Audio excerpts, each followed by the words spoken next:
J'ai vécu un congé paternité de 5 mois en Norvège et j'en ai parlé beaucoup dans plusieurs articles. Surtout que j'avais déjà eu pour mon premier enfant un congé paternité en France de 11 jours seulement, comme beaucoup d'entre nous le vivent. Et cette différence que j'ai vécue entre le modèle norvégien et le modèle français, ça m'a beaucoup inspiré pour parler du congé paternité en général. Comment on peut davantage s'impliquer pendant cette courte période par rapport à la mère qui, elle, a un congé maternité de plus de 10 semaines.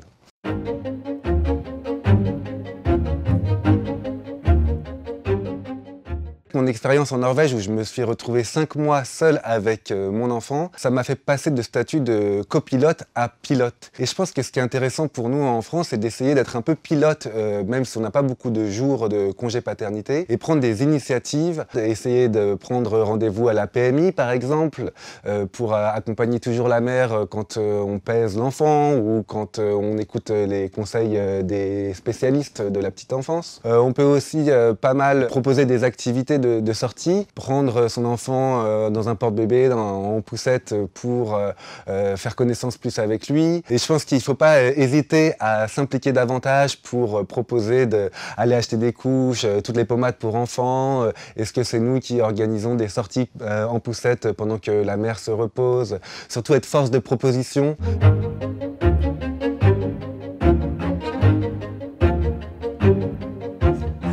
Alors quand j'étais à Paris pour mon premier enfant et qu'il est né, j'avais jamais pensé à demander à mon manager de prendre un congé parental ou de m'arrêter quelques temps supplémentaires pour m'occuper de l'enfant parce que j'avais aussi peur de sa réaction. Et en fait, je me suis aperçu que les mentalités, elles évoluent énormément parce que ce même manager a décidé de travailler à 80% suite à la naissance de son enfant et donc du coup, il aurait été totalement ouvert à ce que je m'arrête moi aussi du moment que j'anticipe les dossiers et que je lui dise bon bah voilà, il y a quelques projets qu'il faut mettre de côté, je peux éventuellement travailler un peu plus avant la naissance de l'enfant ou demander à des collègues s'ils peuvent prendre le relais. Donc je pense que communiquer dans son milieu professionnel qu'on a envie de poser un congé parental en France, c'est une première démarche hyper importante.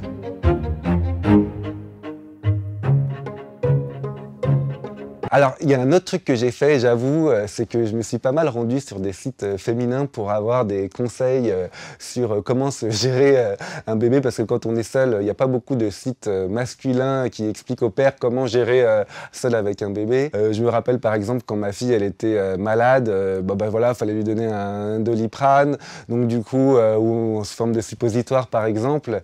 Et par exemple, le suppositoire, en fait, j'ai découvert sur un tutoriel qu'il fallait pas l'insérer dans le sens de la fusée, mais dans le sens inverse parce que finalement c'était beaucoup plus facile. Il y a beaucoup d'articles pour les mamans et parfois c'est un peu bizarre de se rendre sur ce site-là, mais en fait, faut être honnête, elles ont un historique et une expérience dessus qui est vachement en avance sur nous.